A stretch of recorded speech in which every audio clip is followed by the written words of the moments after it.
जी नाज़रीन, फाइनली वो हो चुका है जिसका इंतज़ार था। फ़ज़ल बख्श जो चाहता था वो हो चुका है। उसका मिशन भी कामयाब हो चुका है, लेकिन इसको एक चीज़ की टेंशन है कि अगर इस लड़की को हकीकत पता चल गई तो ये लड़की क्या करने वाली है। या तो उसको छोड़ देगी तो या फिर उसकी मोहब्बत के हाथों मजबूर होकर उसको अपना लेगी। कोई ना कोई तो उसको काम करना ही है। ख़ैर अब देखेंगे, काफ़ी ज़्यादा एक्साइटेड है और बात-बात पर दोनों एक दूसरे को चिढ़ाने की कोशिश करते हैं। वो निम्रा का नाम लेके और वो उस लड़के का जिसका रिश्ता आया है। ख़ैर एक आँख नहीं बाता है वो लड़का उसको शिब्रा को, और वो अपनी बहन से कहती है कि मुझे बिल्कुल भी ये लड़का पसंद नहीं आया है। पता नहीं क्यों मेरे दिल को ये लड़का लग ही नहीं रहा। इसलिए अब देखेंगे कि सुकैना कहती है, बेवकूफ़ लड़की, तुम्हारे दिल को जो लग रहा है तुम उसको महसूस ही नहीं कर रही, तुम्हें पता ही नहीं चल रहा कि कौन तुम्हारे इर्द-गिर्द है और कौन तुम्हारे सबसे ज़्यादा नज़दीक है। शायद तुम्हें इस चीज़ का अंदाज़ा भी नहीं है। जिसको सुनकर आप देखेंगे कि वो कहती है कि मुझे अंदाज़ा तो हो रहा है, लेकिन मैं खुद एक कश्मकश में हूँ। मुझे तो कुछ समझ नहीं आ रही कि आखिर मुझे क्या करना है और क्या नहीं करना है। आखिर काफ़ी ज़्यादा टेंशन में आ चुकी है ये लड़की, क्योंकि उसको भी समझ नहीं आ रही और उसको ये चीज़ का अंदाज़ा नहीं हो रहा कि आखिर वो अपनी मोहब्बत का इज़हार किस तरह से फ़ज़ल बख्श से करे, कैसे उसे ये सारी बात कह दे। ख़ैर ये भी अब अनकरीब ही टाइम है और इसी एपिसोड में ये काम भी ख़त्म हो जाएगा। लेकिन फ़िलहाल तो देखेंगे जो रिश्ता आता है।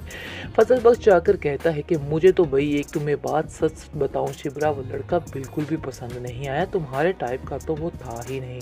आगे से आप देखेंगे कि शिब्रा कहती है तो मुझे तो उसमें कोई ख़राबी भी नज़र नहीं आई। आखिर तुम्हें ऐसी क्या उसमें बात नज़र आ गई कि तुम्हें उससे इतनी आवाज़ारी शुरू हो चुकी है।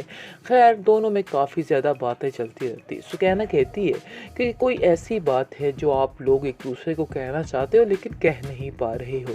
जिसको सुनकर शिप्रा कहती है, तुम क्यों फजूल की बातें करती रहती हो, तुम्हें इस तरह कोई हक नहीं कि तुम फजूल बातें करती रहो।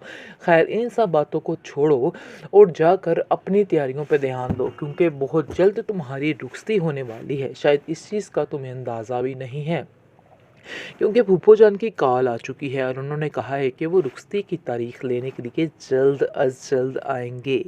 लेकिन जो उसकी माँ है वो परेशान सी नज़र आ रही है और कहती है कि मुझे समझ नहीं आ रही कि आखिर ये लड़की इस रिश्ते से इनकार क्यों कर रही है, क्योंकि उसकी बातों में ये इनकार उसको साफ साफ नज़र आ जाता है। और वो कहती है कि शिप्रा, आखिर तुम ऐसा क्या चाहती हो, क्यों तुम ऐसा कर रही हो, तुम्हें ऐसा हरगिज़ नहीं करना चाहिए। ये लड़का इतना अच्छा था लेकिन तुम्हें उसे नहीं ठुकराना चाहिए था। जिसको सुनकर शिवरा कहती है कि आप नहीं जानती हैं कि वो लड़का मेरे टाइप का ही नहीं, शायद आपको इस बात का अंदाज़ा नहीं है। जिसको सुनकर वो कहती है कि अगर कोई तुम्हारे टाइप का है तो तुम मुझे बता सकती हो, लेकिन मुझे ऐसा लग रहा है कि जैसे तुम मुझसे कुछ छुपा रही हो। जिसको सुनकर शिवरा कहती है कि नहीं, ऐसी कोई बात नहीं है, मुझे तो ऐसा लगता है कि आप लोग पता नहीं क्या क्या सोच रहे हैं मेरे बारे में, लेकिन ऐसा वैसा कुछ भी नहीं है। उसका बाप कहता है शिप्रा से कि बेटा मुझे साफ साफ बताओ, आखिर क्या वजह है जो तुम्हारे दिल को कोई बा नहीं रहा और तुमने साफ साफ इस लड़के से इनकार कर दिया। लेकिन मुझे भी इस लड़के में कोई ख़राबी नज़र तो नहीं आई, मैंने इसका बड़े अच्छे तरीके से पता किया है, ऐसी वैसी कोई बात नहीं है और मैं इस लड़के से बिल्कुल मुतमिन हूँ। लेकिन जी शिप्रा कहाँ मुतमिन होने वाली है। शिप्रा असल बात भी नहीं बताना चाह रही और बात को दबाना भी चाह रही है, क्योंकि वो समझ रही है कि अब क्या करूं और इन सब को मैं कैसे बताऊं कि उसके दिल में आखिर क्या चल रहा है। लेकिन सुकैना उसको कहती है, तुम परेशान मत हो, मैं तुम्हारा साथ देने के लिए तैयार हूँ, तुम्हारी हर चीज़ में मदद करने के लिए तैयार हूँ, तुम बिल्कुल भी इन बातों को लेकर टेंशन मत लो। जी नाज़रीन, फाइनली वो हो चुका है जिसका इंतज़ार था। फ़ज़ल बख्श जो चाहता था वो हो चुका है। उसका मिशन भी कामयाब हो चुका है, लेकिन इसको एक चीज़ की टेंशन है कि अगर इस लड़की को हकीकत पता चल गई तो ये लड़की क्या करने वाली है। या तो उसको छोड़ देगी तो या फिर उसकी मोहब्बत के हाथों मजबूर होकर उसको अपना लेगी। कोई ना कोई तो उसको काम करना ही है। खैर आप देखेंगे काफ़ी ज़्यादा एक्साइटेड है और बात-बात पर दोनों एक-दूसरे को चिढ़ाने की कोशिश करते हैं, वो निम्रा का नाम लेके और वो उस लड़के का जिसका रिश्ता आया है। खैर एक आँख नहीं बाता है वो लड़का उसको शिप्रा को और वो अपनी बहन से कहती है कि मुझे बिल्कुल भी ये लड़का पसंद नहीं आया है। पता नहीं क्यों मेरे दिल को ये लड़का लग ही नहीं रहा।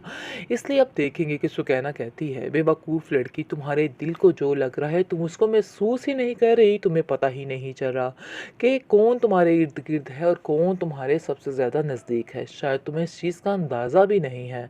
जिसको सुनकर आप देखेंगे कि वो कहती है कि मुझे अंदाज़ा तो हो रहा है लेकिन मैं खुद एक कश्मकश में हूँ। मुझे तो कुछ समझ नहीं आ रही कि आखिर मुझे क्या करना है और क्या नहीं करना है। आखिर काफ़ी ज़्यादा टेंशन में आ चुकी है ये लड़की क्योंकि उसको भी समझ नहीं आ रही और उसको ये चीज़ का अंदाज़ा नहीं हो रहा कि आखिर वो अपनी मोहब्बत का इज़हार किस तरह से फजल बख्श से करे, कैसे उसे ये सारी बात कह दे। खैर ये भी अब अनकरीब ही टाइम है और इसी एपिसोड में ये काम भी ख़त्म हो जाएगा। लेकिन फ़िलहाल तो देखेंगे जो रिश्ता आता है। फजल बख्श जाकर कहता है कि मुझे तो भई एक तुम्हें बात सच बताऊँ शिबरा वो लड़का बिल्कुल भी पसंद नहीं आया, तुम्हारे टाइप का तो वो था ही नहीं। आगे से आप देखेंगे कि शिबरा कहती है तो मुझे तो उसमें कोई ख़राबी भी नज़र नहीं आई। आखिर तुम्हें ऐसी क्या उसमें बात नज़र आ गई कि तुम्हें उससे इतनी आवाज़ारी शुरू हो चुकी है? खैर दोनों में काफ़ी ज़्यादा बातें चलती रहती। सुकैना कहती है कि कोई ऐसी बात है जो आप लोग एक-दूसरे को कहना चाहते हो लेकिन कह नहीं पा रहे हो। जिसको सुनकर शिप्रा कहती है तुम क्यों फ़ज़ूल की बातें करती रहती हो? तुम्हें इस तरह कोई हक नहीं कि तुम फ़ज़ूल बातें करती रहो। खैर इन सब बातों को छोड़ो और जाकर अपनी तैयारियों पे ध्यान दो क्योंकि बहुत जल्द तुम्हारी रुखसती होने वाली है। शायद इस चीज़ का तुम्हें अंदाज़ा भी नहीं है। क्योंकि फूफो जान की कॉल आ चुकी है और उन्होंने कहा है कि वो रुखसती की तारीख लेने के लिए जल्द अज जल्द आएंगे। लेकिन जो उसकी माँ है वो परेशान सी नज़र आ रही है और कहती है कि मुझे समझ नहीं आ रही कि आखिर ये लड़की इस रिश्ते से इनकार क्यों कर रही है क्योंकि उसकी बातों में ये इनकार उसको साफ साफ नज़र आ जाता है। और वो कहती है कि शिप्रा आखिर तुम ऐसा क्या चाहती हो, क्यों तुम ऐसा कर रही हो, तुम्हें ऐसा हरगिज़ नहीं करना चाहिए। ये लड़का इतना अच्छा था लेकिन तुम्हें उसे नहीं ठुकराना चाहिए था। जिसको सुनकर शिवरा कहती है कि आप नहीं जानती हैं कि वो लड़का मेरे टाइप का ही नहीं, शायद आपको इस बात का अंदाज़ा नहीं है।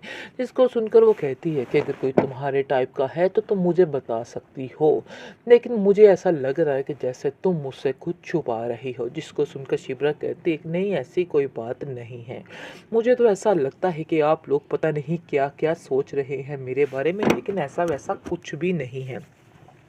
उसका बाप कहता है शिप्रा से कि बेटा मुझे साफ साफ बताओ आखिर क्या वजह है जो तुम्हारे दिल को कोई बा नहीं रहा और तुमने साफ साफ इस लड़के से इनकार कर दिया। लेकिन मुझे भी इस लड़के में कोई ख़राबी नज़र तो नहीं आई, मैंने इसका बड़े अच्छे तरीके से पता किया है, ऐसी वैसी कोई बात नहीं है और मैं इस लड़के से बिल्कुल मुतमिन हूँ। लेकिन जी शिप्रा कहाँ मुतमिन होने वाली है। शिप्रा असल बात भी नहीं बताना चाह रही और बात को दबाना भी चाह रही है क्योंकि वो समझ रही है कि अब क्या करूं और इन सब को मैं कैसे बताऊं कि उसके दिल में आखिर क्या चल रहा है।